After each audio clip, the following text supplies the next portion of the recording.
Одоо хөгжим бүжгийн коллежийг консерватор болгож статусыг нь өөрчилснөөс хойш бас бараг жил шахуу болж байна. Тэгээ энэ хугацаанд бас одоо оюутан бэлтгэх, дээр нь зөвхөн бакалаврын төдийгүүдээр цаашлаад агсан түвшний сургалт мэрэгжлийн нарийн ур чадвар суулгахын чиглэлээр бол консерватор маань нийлээд хэдэн жилийн турш их бодлоготойгоор зохион байгуулалттайгаар ажиллаж ирсэн байгаа.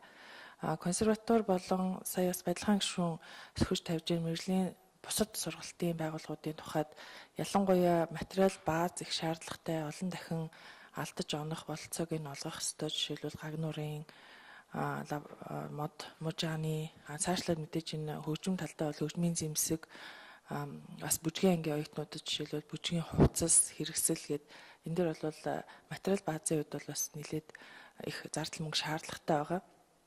Тэгээд нодлон жилийн өмнө бас яг энэ дэд боловсролын байгууллагуудаар явж ажилдаа танилцах, хуулийн хэрэгжилттэй танилцах ажлын хэсэг гарч энэ ажлын хэсгийн хүрээнд яг хөгжим бүжгийн коллеж тухайн үед консерватор болоогүй байхад цогцлмоо сайд миний бид хамт очиж үйл ажиллагаатай танилцж байсан.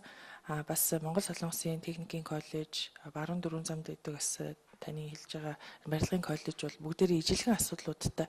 Тухайлбал хөгжим бүжгийн коллеж жишээлбэл оюутнуудыг нь урьж тоглолт хийх тодорхой хэмжээнд бас санхүүгийн үед өөрийгөө санхүүжүүлэх бололцоо сууг бол байдаг. Гэхдээ энэ төрийн байгууллагуудын үед одоо орлогоо өөрөө мэдээ зарцуулах бололцоогүй ийм үед бол материал баазаа бэхжүүлэх рүү энийгээ чиглүүлэх тийм өөрийгөө тодорхой хэмжээнд ядахтаа зарим зардлаа ч гэсэн санхүүжүүлэх юм бололцоо байхад энийг нь бол бас хуулийн үед гаргалгаа гаргаж нээж өгөх ёстой тийм байдал ажиглагдсан. Тэгэхээр бид нар бол бүх зүйлийг төрөөс даана гэдэг энэ зарчим бол явахгүй гэдэг нь бас тодорхой.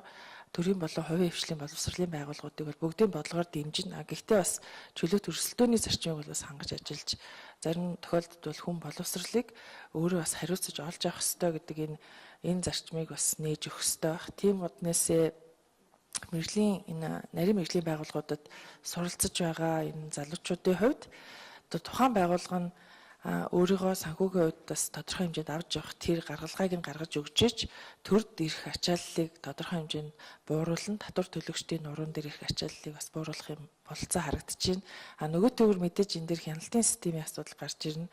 Одоо яагаад ийм заалт ордгоо гэхээр орлого орлоо гэхдээ энийг ингээд зөв бусаар зарцуулах тийм сууг байгаа юм биш үсттэй. Тийм нөхцөл үүсэх үедээ гэдгийг болгоомжлолоос болоод энийг нь бас зохицуулж өгдөггүй гэдэг ийм байдлыг бол бас энэ коллежийн захирлууд бол хэлжсэн л да. Тэгэхээр хяналтын хөндлөнгийн хяналт аудит тэгээд зохих журмыг нь гаргаад баталчих юм бол ийм хувилбараар ажиллах болцоо хөгжим бүжгийн консерваторийн хувьд ч дээр барилгын коллежийн хувьд ч байгаа гэж харагдаж байна. Тэгэхээр энэ дээр бас байнгын орооны гишүүд маань зөвхөн санаачлагтай ажиллая гэж та бүхэндээ бас санал хэлмээр байна.